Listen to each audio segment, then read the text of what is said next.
Hello, everybody. Welcome once again to Pass Pirate Pay, the movie discussion show. My name is Ken, alongside my co-host Andy. How you doing, Andy? I'm doing good, Ken. How are you? I'm doing great. I'm a little spooked out. I haven't been sleeping so well after this week's assignment. We're doing we're doing haunted houses. Doing some haunted houses, things that go bump in the night and things like that. So we got a trifecta of haunted house movies this week. We're going to be doing House from 1985, His House from 2020, and Skinamarink from 2022. And so, let's the spookiness begin. All right. So, do you have any favorite haunted house movies? Any that stuck with you, like traumatized you? I have one. Well, when I was a kid, Poltergeist really messed me up. Mine too. I was just going to say the same thing. Me too. Poltergeist fucked me up for years. The thing in Poltergeist, the two things I remember most that just really wrecked me when I was a kid was the scene where the meat starts crawling along the countertop. That scared the hell out of me when I was a kid. That's a weird thing to scare out of everything in that movie. That's the weirdest thing. It was so gross. Didn't it blow up into maggots? Yeah, it was so gross, and it's just it really freaked me out. And then, of course, at the end when she goes into the empty swimming pool and the skeletons just start popping up. Yeah, that's hooey. So those two things did not scare me. Okay. The things that got the clown me, in the tree, that would the get clown in the tree, both got me. Clown in the tree, and just the dread of her being missing and sucked into this weird TV land, right? And they could hear her, and they couldn't leave because they couldn't leave her. Yep. So they had to just endure all that. The dread of that was terrifying. Yep. That is a really freaky movie. Yeah. But I do love it. I don't know. Does The Shining count as a haunted house movie? Because The Shining is one of my all-time favorite horror movies of any kind. And I absolutely love it. So I think it's a tad weird for me. Oh, really? Yeah. I just love it. I think it's a tad weird. It's good. I like it. I like The Shining. Yeah. You know who didn't like The Shining? Stephen King. And he is not shy. He's spent the last 45 years telling anybody who will listen how much he thinks Stanley Right, and he's Kubrick. the only one. Right. he's like, oh, that's Stanley Kubrick. He doesn't know how to make a movie at all. He doesn't know what he's doing. And then I don't know if you remember this when in the mid 90s they did the TV miniseries version that there was the Stephen King approved version of The Shining, and it was so bad. But it's just this is what he wants it to look like, and it's you don't have any idea what you're doing here, man. I think sometimes it's better to just let your stuff be out in the ether and let somebody else take a whack at it. It's hard to do. Yeah, that's why Stephen King. Not to jump ahead, but since we'll be talking about him next week, but we're going full Stephen King next week. I do feel like he is a person who. People always say the book is better, right? Whenever you're talking about anything, everybody always says the book is better. I think there are at least 5 movies based on Stephen King books where I like the movie better than the book. Yeah. So there are a few, and The Shining is certainly the top of the list. And there are a few that are worse, too. Yeah, of course. There are definitely... Yeah, I think the John Carpenter's Christine is an absolute pile of trash. Oh, you didn't like Christine? Oh, I hate it. I kind of like so Christine. Much. I hated it so much. Well, we'll get into Stephen King next week. We're jumping the gun. Yeah, let's jump into these haunted houses. All right. So what are we doing first? Let's go to the 80s. Let's start with 1985's House. All right. This is a good segue from last week's show. We're just with the 80s. Just kind of easing ourselves from the 80s into That's right. This movie is directed by Steve Miner. I'm gonna guess that this is a movie that was a favorite of yours as a kid. It was, yeah. Yeah, I had never seen this movie. I hadn't heard of it. Was not aware of it. But I was watching this movie and I was like, "Whoa, man!" I rewatched it. And I think it was my favorite as a kid, and then I never came back to it because there was a lot of stuff I did not remember in this. Yeah. But yeah, this movie, it felt to me like it had your aesthetic all over it. It felt like the kind of thing that you would really enjoy. So yeah, this is a story. It's a kind of all over the place story. A little bit. There's it's about a horror writer. Speaking of which, I was definitely thinking about Stephen King while I was thinking I wonder how much the guy was supposed to be based on him. It could have been. But yeah, so he's recently divorced from his wife. They have a small boy child who has gone missing, presumed dead. And so he retreats to this house that was owned by his aunt. It's a creepy haunted house. The first time we see the house, the aunt is found hanging from, she's hung herself by some grocery delivery boy. But yeah, so he's embedded himself in this house in order to write this book that he's writing about his experiences as a Vietnam vet. So yeah, it's kind of all over the place, right? It's like there are tons of flashbacks in this scene in this movie, like to scenes with his kid, and then a bunch of flashbacks to him in Vietnam. And just all it's a lot of jumping back and forth in time. And yeah, so basically it's this creepy stuff happens to him in this house. I remember it as a horror movie. But it's kind of a comedy. So this is where I'm at with this movie. I don't understand. I don't think the movie understands, but I certainly don't understand what the fuck this movie is. Like, it seems like it's... So the cast of this movie, the main guy, I don't even remember his name, but he's the guy who played the Greatest American Hero on TV. And the other two top billed people are George Wendt. Late George Wendt. Recently deceased George Wendt, and from Cheers, and Richard Mall, who played Bull on Night Court. But then, like, other people who pop up in this movie are like, there's a crazy lady in a book signing early on, and I was like, I know who that is. Who is it? And I looked it up, and it's the woman who plays Frau Farbissina in the Austin Powers movies. Oh. And the real estate agent who's trying to sell the old lady's house is the hotel manager from Ghostbusters, the one who says he's not going to pay them, and then they're like, all right, we'll just let this thing right back in. And it's just like, so yeah, it seems like this movie... was a who's who of who's that? Yeah. But it's also like, this movie is doing everything it can to tell us not to take it seriously, But then at the same time, like, it's not funny at all. Oh, I thought it was funny. I couldn't find anything funny. I couldn't find any jokes. I was like, it wasn't funny, but it was, there was some goofy situations that involved the monsters and stuff. Real. I mean, yeah, there is one of the monsters that comes out of the closet that is haunting this guy. Looks, speaking of Ghostbusters, like Slimer in drag, basically. Like he is under siege several times from like these sharp gardening tools that are just levitating and trying to float through the air and puncture him. Yeah. Like, but yeah, it's really strange. Like there's a scene early on where he opens up this closet and there's a monster in there, and then the next time we see him, he's set up like 5 video cameras and all this recording equipment to like capture the monster in the closet on film. And he's also donned these military fatigues, and you hear this like music that comes out of the movie Patton or something, like. And I'm just watching it and I'm like, what is happening in this movie? How, like, and then all the Vietnam flashback stuff that's happening, like, why do we keep going back to this guy's experiences in Vietnam? It's so weird.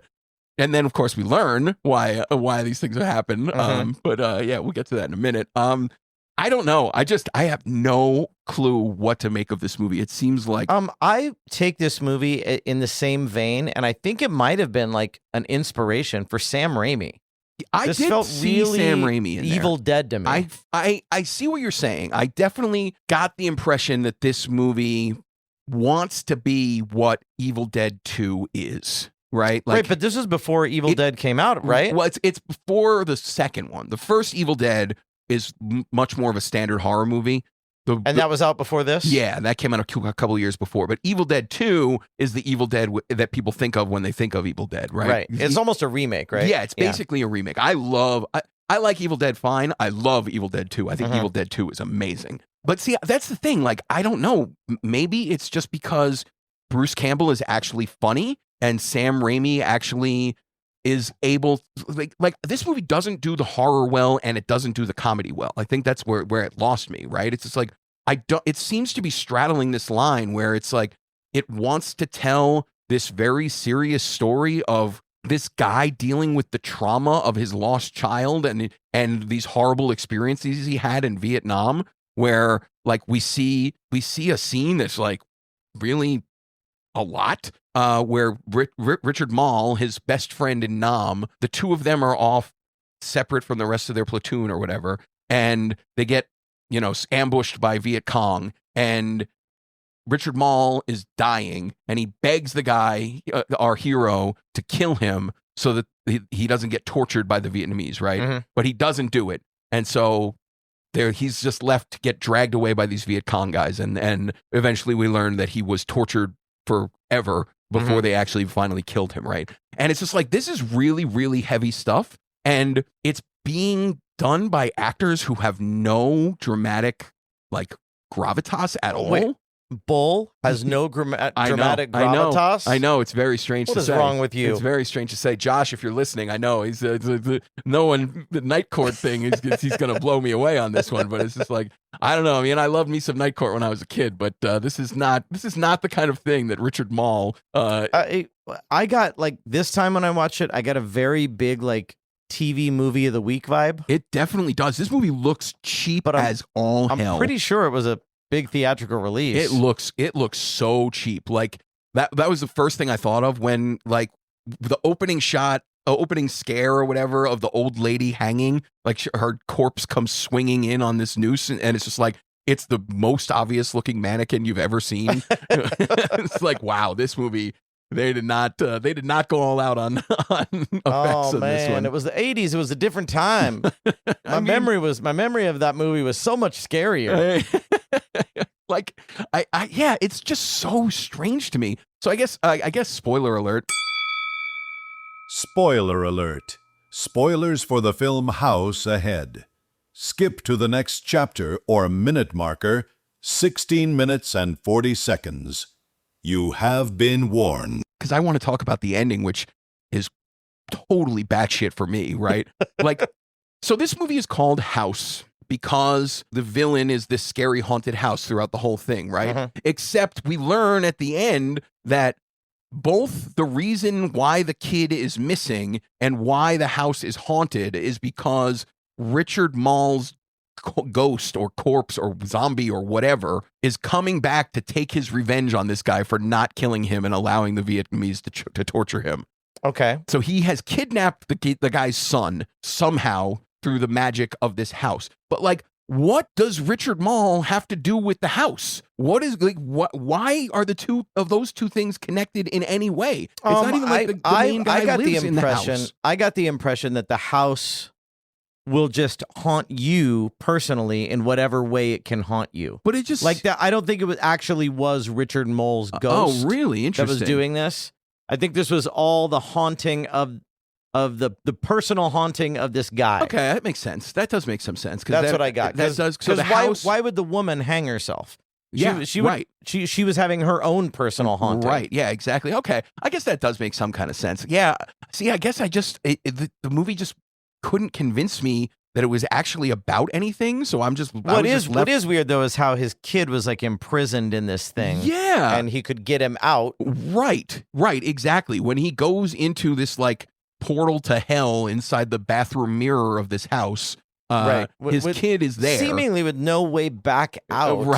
Right. But then his kid is in this, like, bamboo cage, which he immediately opens without any kind of struggle and then just lifts the kid out. And then all of a sudden they're in the swimming pool outside the back of the house. Right. It just totally was. It's got some holes. It seems like a mess. Few holes. It seems like a mess to me. This movie seems like a gigantic mess. You didn't have fun with all those practical effects, those fun 80s practical effects? I knew you were going to say that. And I am generally okay with practical. I do like practical effects. And they were fun. They looked so crappy. But that was the fun of it.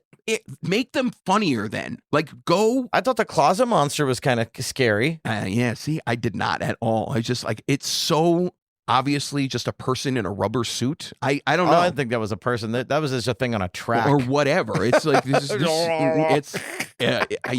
I like this movie is a drama that isn't dramatic, a comedy that isn't funny, and a horror movie that isn't scary. It's just like, what the fuck is it? I don't know. I can't. Nothing about this movie works. It doesn't work for me on any level. As much as I was trying for it to work, it just I couldn't make it make sense in my brain. I mean, full disclosure, I will admit that it was not as cool as it was when I was a kid. Okay, but when I was a kid, that was a perfect, like, kid horror movie. Right. Because it was like, it did have some creepy things if you're a kid. Yeah. You know? I guess. And I guess if you're, if I was like 8 years old and I saw this movie, and I watched Cheers and Night Court every night. It'd be fun to see these sitcom people. And I did. Yeah, I did too. Yeah. I never watched The Greatest American Hero, so the guy didn't really do anything. I did. I never watched it. But yeah, I guess if it would be cool to see those guys if I were watching this movie at 8 years old in 1985. Yeah, but that's exactly where I was. Yeah, right. For me, watching it for the first time now, I couldn't. Like last week when we were talking about Cloak and Dagger, where it's just like, I don't have the nostalgia factor for this movie, but it still works for me. I can still see why that movie is fun for kids, and it was still able to be fun for me. Okay. Lacking the nostalgia. This movie was not fun for me at all. I was just like, baffled by it. I just like, what is this thing? It's just insane. You didn't like the effects on Zombie Bull? No. I thought the effects on Zombie Bull were really good. Oh, they're the good Vietnam zombie. I know. You don't see Vietnam zombies very much. That was a good one. There was one effect that I wrote this down. There was one effect that I thought was really kind of cool, where the guy is having hallucinations and he's watching TV and he's having the hallucination of his son, like in a window or whatever. And he takes the TV remote control and he turns off the hallucination of his son. I was like, oh, that's cool. I never saw that before. I've never seen anybody do that before. That was a pretty cool little thing. That's it. That was the only thing in the movie that worked for me. Okay, that's a really weird, like, little thing. I just wrote it down because I was like, that's a cool thing I've never seen before. I've never seen somebody use a remote control to turn off a haunted house. All right, so Ken. Yeah. Is that all you got for that's House? what I got for House. So what would you give House? Did you give House a pass, pirate, or pay? This is such a pass for me. This is so much. Fair enough. I would probably give it a pirate. Okay. I would give it a pirate just because, but I've got all the nostalgia attached. I don't know how I would feel if I didn't. Yep. But a lot of memories came back when I was watching that movie. It was really good. Yep. This is one of the two movies we watched this week where I was watching it and I felt like I had a bead on exactly what you would think of it. Yeah. That's not hard. That's not hard. All right. So yeah, that's House.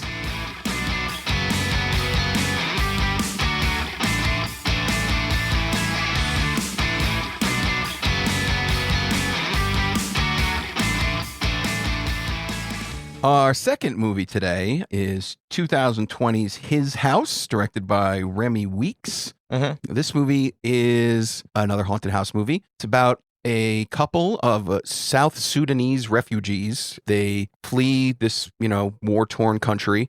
They get on a boat across the Mediterranean. They wind up in a refugee camp in London. And as they're waiting to get processed, we kind of see that they're like mourning the loss of this dead child that they was traveling with them. Uh-huh. And eventually they're settled into this house. And we see this really like kind of crappy, dilapidated looking house, and all like of the projects people, kind of. Yeah. Yeah. But even even among the places around it, it seems like it's like the crappiest place around of all the situations, right? But everybody from the refugee center is telling them is like, wow, this is twice as big as any kind of house that anybody else gets. And it's just like there's these two people living in this gigantic, really awful house with like, it's got like holes in the walls and wallpaper peeling off everywhere, and like there's maggots, and you can hear things rustling around in the walls, and like crows cawing and all over the place, and it's all very moody and stuff like that. Mm-hmm.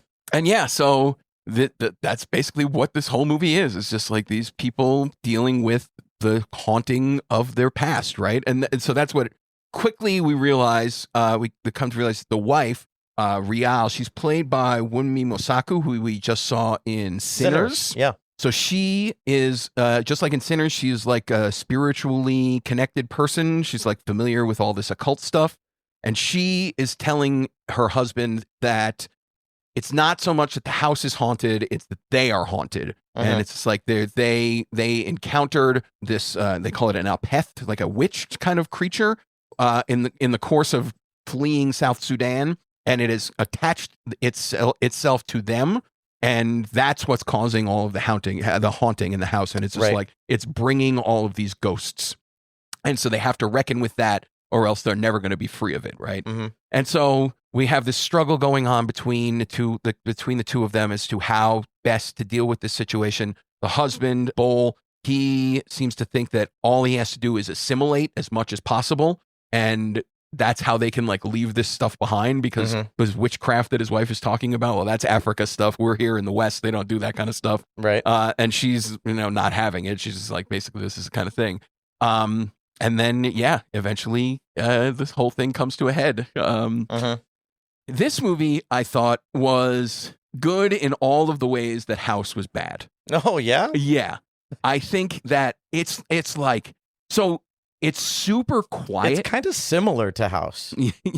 I mean, it is kind of like the plot. There's flashbacks, right? Of, the like plot, war-torn flashbacks. Yeah, and the plot arcs of these characters are kind of similar, right? Where it's just like, we have to deal with this trauma from our past in order to finally move forward from the future, right?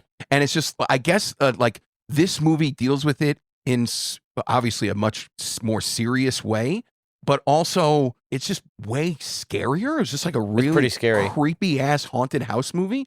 So like this movie, the sound of it and the look and the sound of it is just like, there's so much creepy stuff going on where it's just like you hear all these things in the walls, and like, because there's all these holes in their walls. So we get all these camera angles of like, you're looking at the person's face through this hole in the wall, and you see some creepy stuff happening over the character's shoulder. Right, like the hole in the wall is deep and endless, and there's a ton of stuff in the wall. Yup. And the wall's just like this thin. It's just like a half a foot thin. Like, yup. And it just uses this crappy, dilapidated house to like really great effect to find like and it's not even a house. It feels like an apartment. It does. It did. It felt like it felt like I mean, it's like 2 stories, but it did just feel like a 2-story apartment. And like the sounds were so. I actually got up and I turned off my air conditioner in my apartment because I wanted to make, because the air conditioner turns on and it kind of dulls the sounds you can hear on the lower end of your TV and stuff. So I turned off my air conditioner while I was watching this movie because I wanted to hear the sounds that were happening. And it's just like it's so creepy. There's so much cool, creepy stuff happening. Yeah, it's so low key, but also like so really creepy. I felt like the whole thing, the horror, the haunted house part of it worked really, really well. Spoiler alert. Spoilers for the film His House Ahead. Skip to the next chapter or minute marker, 29 minutes and 24 seconds. You have been warned. And then we realized that this little girl that they've been mourning was not actually their own child. Right. So the reason why they're being haunted, it comes out, is that there's a bus leaving the war-torn village where they are, and the bus is full, and the bus driver is screaming at them, "You can't get on. We're only taking children. We're only taking children." So this guy, Bowl, he just takes this little girl that is not their child. But they know her, right? Like, I couldn't even tell if they know her. No, they know the mom. I couldn't even tell. Because there's a flashback with the woman and the mother. But they're friends. I see. I didn't think like that they was recognize it. The mother recognizes them when they're leaving. I didn't know if that was a recognition or it's just like, these people are taking my child. It was both. Yeah. Yeah, it was both. And there's a lot of flashbacks in this movie that aren't really flashbacks, right? They're also kind of they're hauntings. Like dreamy hauntings. Yeah. So it's like, it's hard to know exactly what happened. But the fact remains, they take this little girl who's not theirs and use her to get on this bus so that they can flee this scene. And then while they're crossing the sea on these like inflatable rafts, they're thrown overboard and the little girl drowns and they just leave her there. So it's just like, this is the debt that these people owe. That's why they're being haunted like this, and they need to somehow reconcile. Which adds this. a really cool layer of accountability. Yeah. Onto the whole thing. You know? Absolutely. Because it's funny. Because it's like you're rooting for these people the whole time. Like Bowl, he seems like a totally reasonable dude, right? He seems like his desire to assimilate just feels like he's from this horrible place and he just wants to move on with his life. Like there's a great scene early on where he walks into like the Gap or something and he buys this polo shirt and khakis, and for the rest of the movie that's just what he's wearing, except they get more and more like crusty and covered in blood as the house is doing more things to them. So he's just walking around in this bloodstained polo shirt the whole time as the movie is going on. I didn't even notice that. Yeah, it's awesome. But yeah, so eventually what happens is they realize that this monster is not going to stop, and it tells Bull straight up. He's like, you kill yourself and the little girl can come back to life. We can trade your life for hers now. Which is the same thing Zombie Bull exactly. told the greatest American hero. Yeah, exactly. So then there's a really, really awesome scene where Bull takes this knife that, like, the witch, Apeth or whatever, it gives him this knife. The witch can't actually touch him, so he needs Bull to cut himself. He needs Rial to kill Bull for him. Like the witch can't actually touch him. All he can do is haunt him, right? So some human has to kill him in order for this to happen. So Bull takes this giant kitchen chef's knife and makes a huge slice in his arm. And then now that he's open and he's got this wound and his blood is there, the witch can get in. And there's like a really creepy scene where the hand of the witch like reaches into this wound on his arm and like starts wearing his own hand as a glove. It's so gross and so effective. It was so cool. I was so into it. I thought it was great. But then, so the very end of this movie kind of lost me a little bit, where the witch is starting to wear Bull. He's starting to wear his Bull suit. Yeah. He's gonna kill him, right? And then Rial, who has been basically telling Bull that he has to kill himself too. She's like on team kill yourself and let this girl come back. Yeah. But then as he's being killed, she takes the knife and is able to kill the witch, right? So I understand that that's a satisfying ending to a haunted house movie, but at the same time, it's like, well, they still stole this little girl from her parents and then allowed her to drown in the ocean. And now neither one of them has actually paid anything, and the haunting is going to be over with. So that kind of lost me a little bit.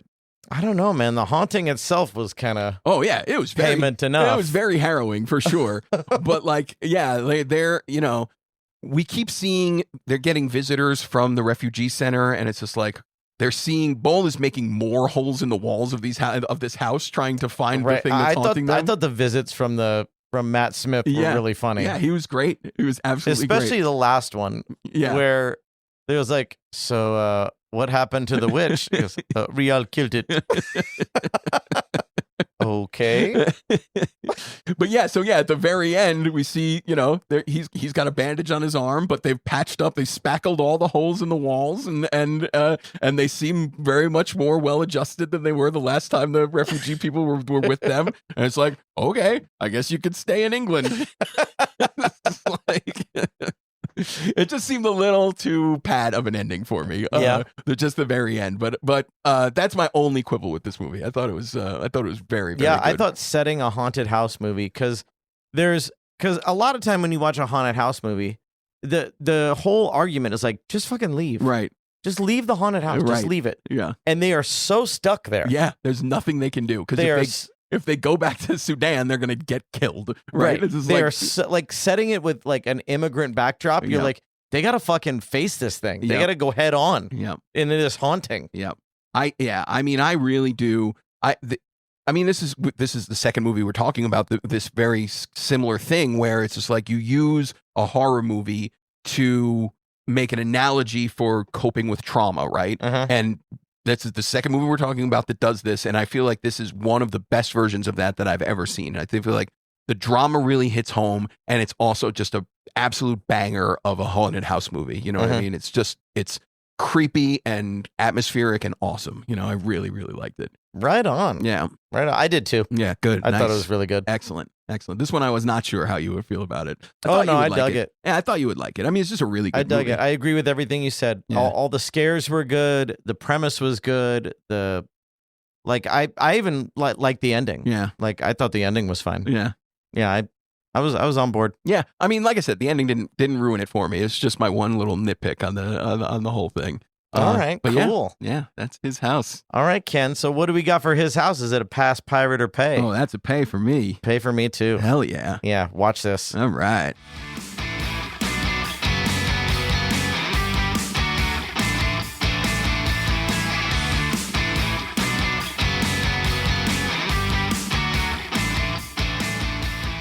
Okay, here we go.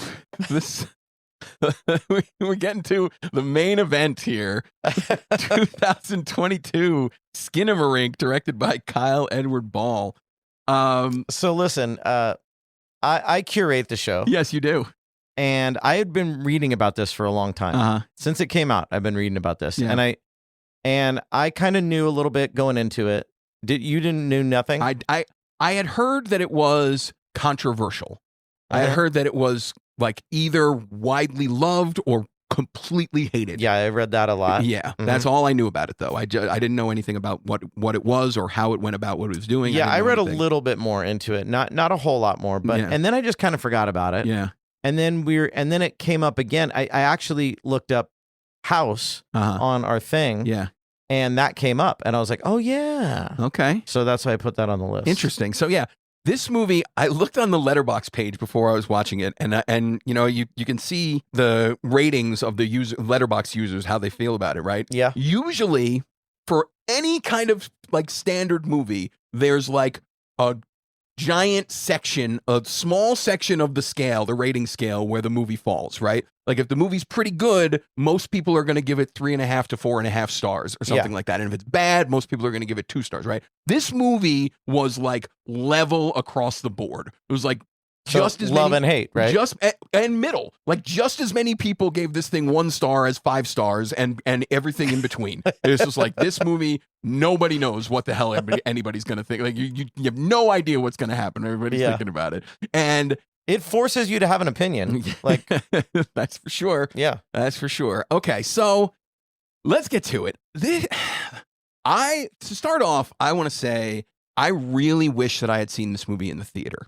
Okay. Because this is a movie that not a lot happens, right? It's a very, very small things happening movie. Yeah. And I feel like I'm guessing what the main reason a lot of people don't like this movie is because if you're not giving it your full attention, it's going to just be boring as hell. Yeah. If you don't let the movie take you where it wants to go, then you're going to just be like, what the hell is this? How is this happening? How is this still going on?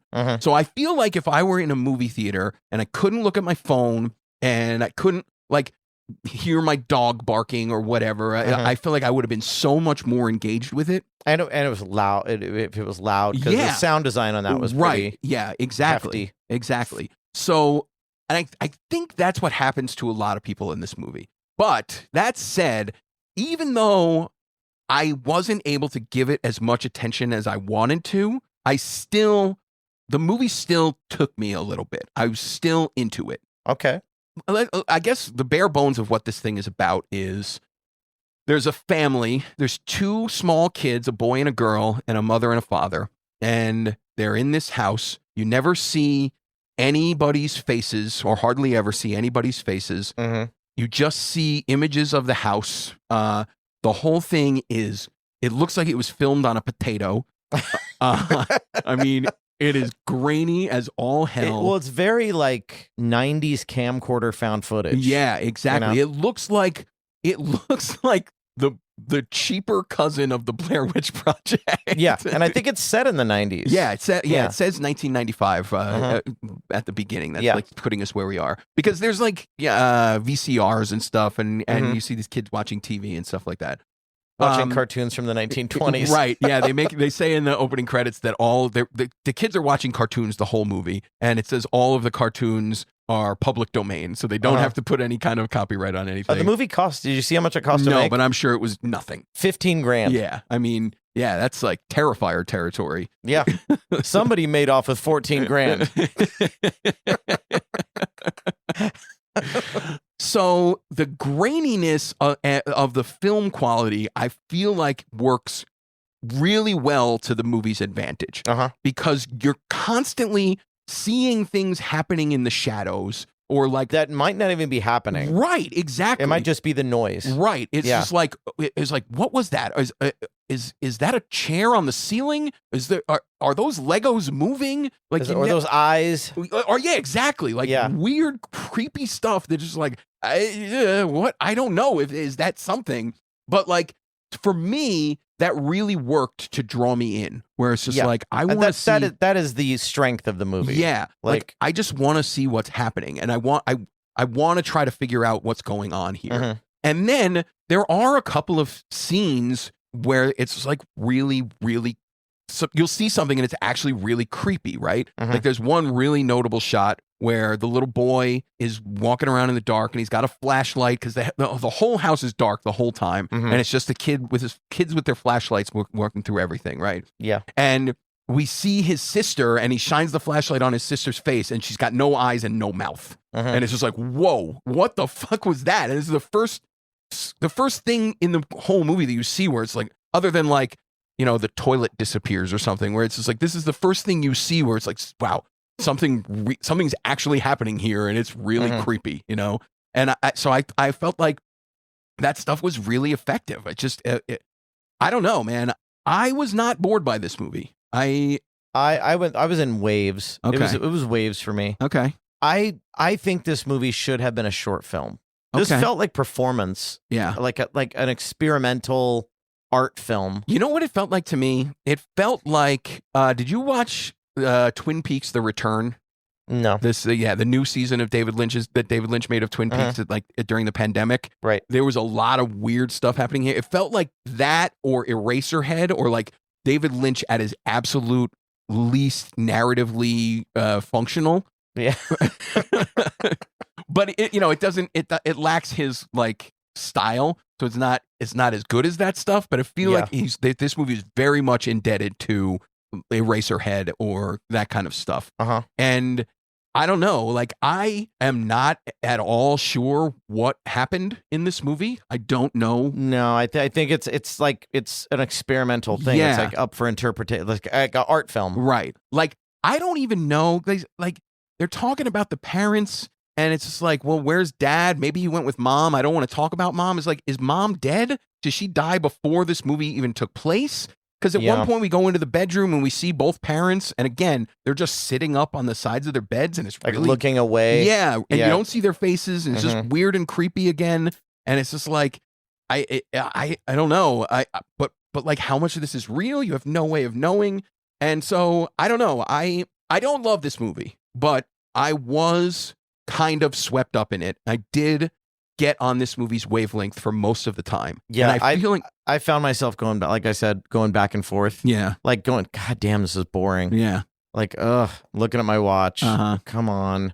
But then there were times where like you said, where you're like, what is that in the closet? Yeah. Is there something in the closet? Yeah, you know, just little things like that. And it was basically a series. It like the story it told is very slapdash and hard to follow, but each scene is its own little thing, right? You know, that was interesting to look at. Yeah, I'm with you. This is definitely, it feels like a very experimental kind of horror film, but like I said, I was kind of into it, and like I really wish I had known more about it when it was in theaters. I really wish somebody I knew had seen it and be like, hey, you got to see this movie. Or if somebody I knew had seen it and be like, this is the biggest pile of garbage I've ever seen. Because when people say that to me, that also makes me want to see stuff.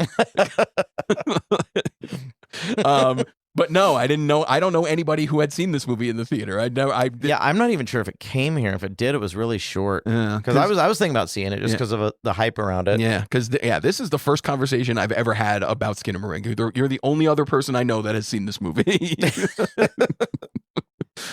Yeah, I figured you would dig it. Yeah. Because you are so into atmospheric stuff and mood. Yeah. And that's pretty much what this whole movie was. For sure. So, and I figured you would probably dig it. It sounds to me like you liked it a lot more than I thought you would. I did like it a lot more than I thought I would. Yeah, I was assuming you would hate this movie. I was headed there. I was definitely headed there. Have you ever been on the website Creepypasta? No. It basically is a horror website, but it's the type of horror it focuses on is this type of horror.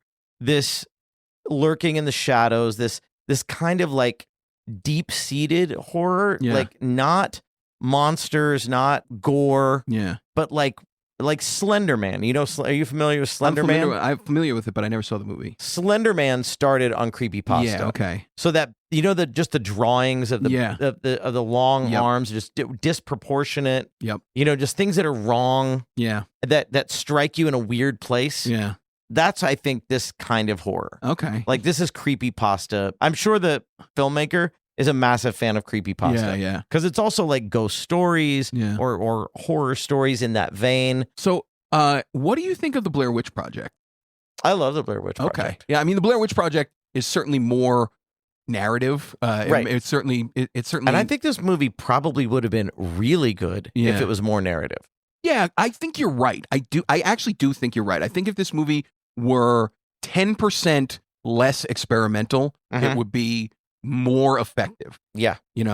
But at the same time, I really like it when people take swings. I really like it when somebody says, I'm going to make something that nobody else is making. Yeah. So I respect the hell out of the guy who makes this movie. I read a review that was similar to that. The review said, I'm really glad this got made, and I wish I'd never seen it because it was boring as shit.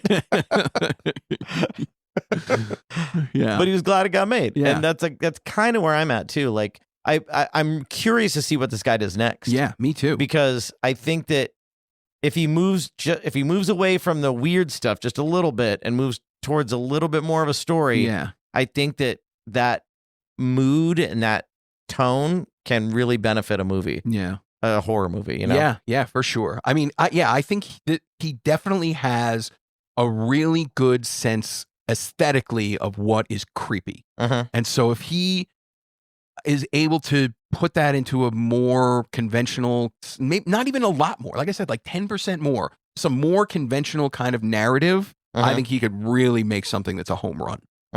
But yeah, this one, like I said, I like it, but it's not my favorite. Right. Yeah. I liked it a little less, but not much. That's good. I'm surprised. I'm pleasantly surprised. I thought we were going to come on here and I would start talking about all the things I like, and you'd just be like, "What? No." Yeah, it was trash. long. It was so long. Yeah. Like I kept checking the status bar, going, "Oh Jesus," because I did get it did bore me a little bit. Yeah, but like I said, there were just moments that where I was like, "Oh, well," I got very interested in it. Yeah. So yeah. Yeah. All right, Ken. Yeah. Is that all you got for Skinamarink? That's it. That's Skinamarink. All right. So what would you give Skinamarink? Is it a pass, pirate, or pay? I'm giving this one a pay. Oh, yeah? Yeah, I do. I like high praise. Yeah, I like this movie. I encourage people to put their money down and watch this movie. And come talk to me when you want to tell me how boring it was and how much you hate me for saying that. That's where we're at. I am barely giving it a pirate. Okay. All right. But I will give it a pirate because I feel this is something that is interesting enough to look at. Cool. I would have lost that bet for sure. All right. So should we talk about next week's show? Yeah. So what are we doing next week, Andy? So next week we are delving into the Stephen King universe. Okay. Let's do it. We are seeing the brand new movie, Life of Chuck. Okay. We are seeing Dr. Sleep. Okay. Which is the sequel to The Shining. Yep. And we are also watching The Shawshank Redemption. Oh, The Shawshank Redemption. Which we have touched on. I have seen that movie. We've touched on it a couple times, but Ken just wanted his record on the movie out there in the public. Yeah, I have a tendency to make people really angry when I talk about The Shawshank Redemption, and we'll leave it at that. So I want the opportunity to make our listeners angry. Or at least plead your case. I would like to hear you plead your case. We're going to talk about it. We're going to get all the way into it. All right, great. So if you have TBS, just turn it on and watch The Shawshank Redemption. Sometime in the next 7 hours, it will be on. Because they run The Shawshank Redemption like they run The Christmas Story, only all year long. Exactly. All right. See you next week. Thanks for tuning in to Pass Pirate Pay. This episode was produced by the one and only Andy Morris. If you haven't already, hit that subscribe button on your favorite podcast app. We'd hate for you to miss out on all the fun. Curious about where to stream the movies we talked about? Head on over to passpiratepay.com. We've got everything listed with handy links on where to watch. You can also join the conversation on our Facebook page or stalk our cinematic musings on Letterboxd. Links are on the site. Got a movie or a TV show you think we should review?